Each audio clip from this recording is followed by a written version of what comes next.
Bonjour, nous sommes le mardi 5 mai 2020 et nous commençons avec la dictée bilan. Donc, est-ce que vous êtes prêts?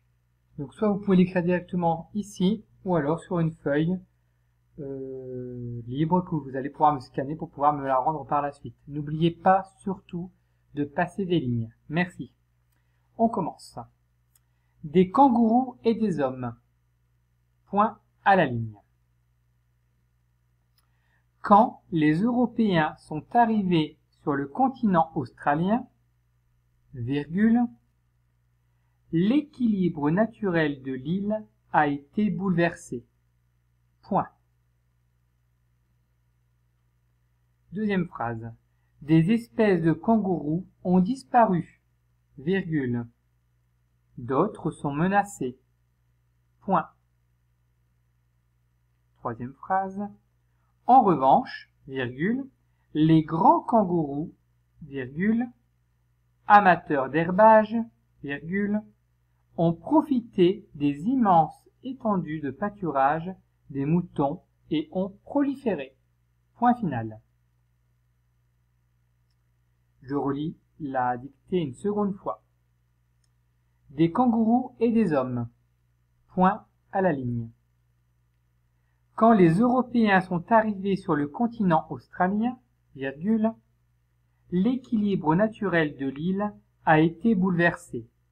Point.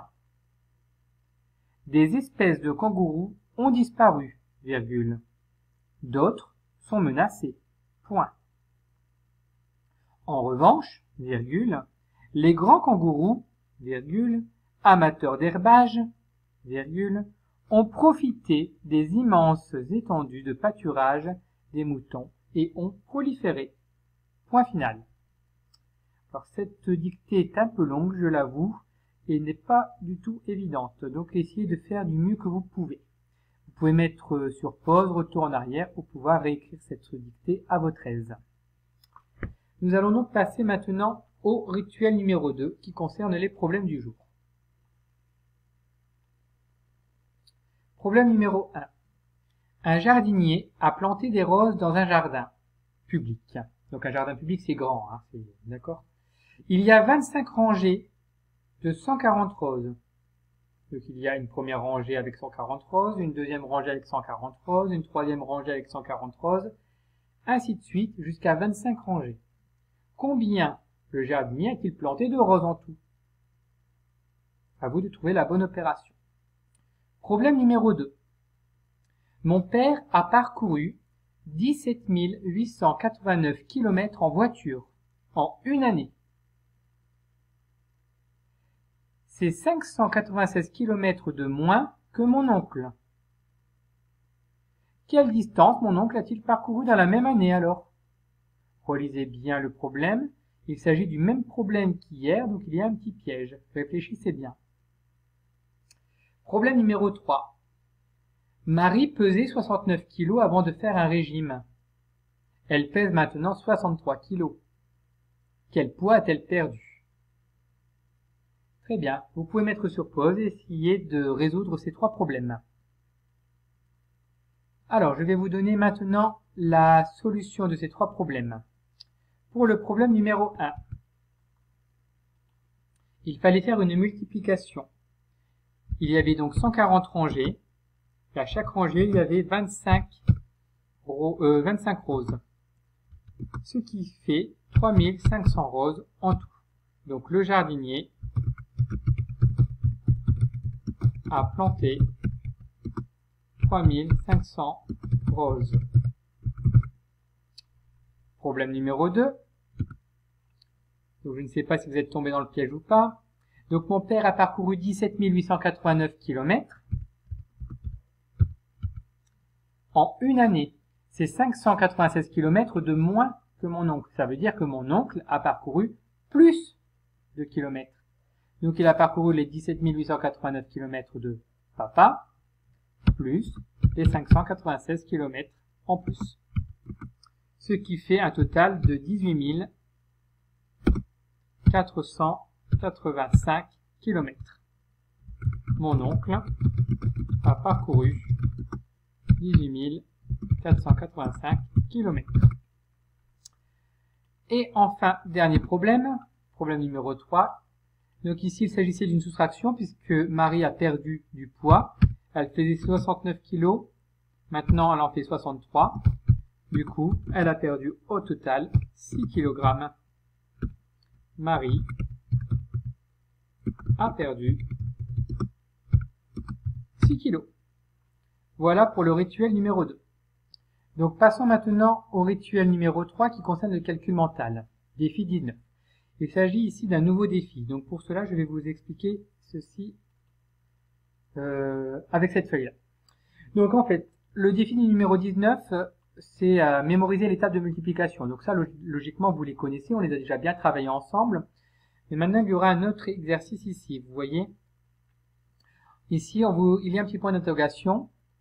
Et ensuite, il écrit 16. Et ensuite, entre parenthèses, il écrit 8. Alors, en fait, ici, il faut retrouver dans la table de 8 ce qui fait 16. Donc, qu'est-ce qui fait 16 dans la table de 8? Eh bien, la réponse attendue, c'est 2 fois 8. Parce que 2 fois 8, ça fait 16. Donc ici, dans la case ou dans votre tiret, il va aller écrire 2. Est-ce que vous avez bien compris? Oui? Alors, poursuivons. Donc, vous allez pouvoir aller à votre rythme, n'allez pas trop vite surtout. Vous pouvez mettre sur pause, essayer de réfléchir à la réponse et puis ensuite vous entraîner à essayer d'aller de plus en plus vite. Alors, qu'est-ce qui fait 21 dans la table de 3? Qu'est-ce qui fait 20 dans la table de 4? Qu'est-ce qui fait 36 dans la table de 6? Qu'est-ce qui fait 12 dans la table de 4? Qu'est-ce qui fait 10 dans la table de 2? Qu'est-ce qui fait 27 dans la table de 3? Qu'est-ce qui fait 12 dans la table de 2? Et qu'est-ce qui fait 6 dans la table de 3? Donc ça, il s'agissait de la série numéro 1. Je vous donne les réponses maintenant. Écoutez bien. Ici, il fallait écrire 2, parce que 2 fois 8, ça fait 16. Ici, il fallait écrire 7, parce que 7 fois 3 égale 21. Ici, il fallait écrire 5, car 5 fois 4, 20. Ici, il fallait écrire 6, car 6 fois 6, 36. Ici, il fallait écrire 3, car 3 fois 4, 12. Ici, il fallait écrire 5, car 5 fois 2 égale 10. Ici, il fallait écrire 9, car 9 fois 3 égale 27. Ici, il fallait écrire 6, car 6 fois 2 égale 12. Et ici, il fallait écrire 2, car 2 fois 3 égale 6. Si vous n'y avez pas réussi, enfin, si vous n'avez pas réussi, entraînez-vous, d'accord? Passons à la série numéro 2. Donc là, les calculs sont écrits. 8 fois 8, 2 fois 9, 4 fois 8, 6 fois 9, 5 fois 8, 4 fois 9, 9 fois 5, 4 fois 6 et 7 fois 6. Voici les résultats qu'il fallait écrire. 64, 18, 32, 54, 40, 36, 45, 24 et 42. Voici le petit problème. Maman achète 4 croissants pour le petit déjeuner. Un croissant coûte 2 €. Calcule le montant de sa dépense. Vous pouvez mettre sur pause pour écrire votre réponse. Je vous donne maintenant la réponse. Il fallait faire donc 4 fois 2. 4 fois 2 égale 8 €. Passons maintenant au dernier rituel qui concerne les lectures. Je vais vous demander donc de lire les deux lectures ici. Je les ai agrandies pour que vous puissiez mieux les lire. Vous pouvez mettre sur pause et essayer de trouver la solution. Voici donc la solution. Maintenant, à cause de lui, Georges était au lit. Il faisait près de 40 degrés de fièvre. Ses muscles étaient douloureux et sa mère lui donnait régulièrement de l'aspirine. Il avait la grippe. Tout compte fait, il aurait préféré être à l'école. Mais non, cloué au lit, il en voulait à ce minuscule envahisseur qui lui causait tant d'ennuis. Qui est l'envahisseur? En fait, cet envahisseur ne se voit pas. Il est minuscule parce qu'on ne peut pas le voir à l'œil nu. Il s'agit du virus, le virus de la grippe. Texte numéro 2. D'un coup de baguette magistrale, Hector fit taire les cuivres et les bois. Seules les cordes continuèrent à jouer. Quel est le métier d'Hector? Alors, Hector est chef d'orchestre. En effet, et c'est lui qui commande aux musiciens de continuer ou d'arrêter de jouer. Il y a les musiciens qui jouent des cuivres, comme la trompette par exemple. Il y en a d'autres qui peuvent jouer un instrument à bois, comme le violon. Et un instrument à cordes, par exemple, ça peut être la harpe.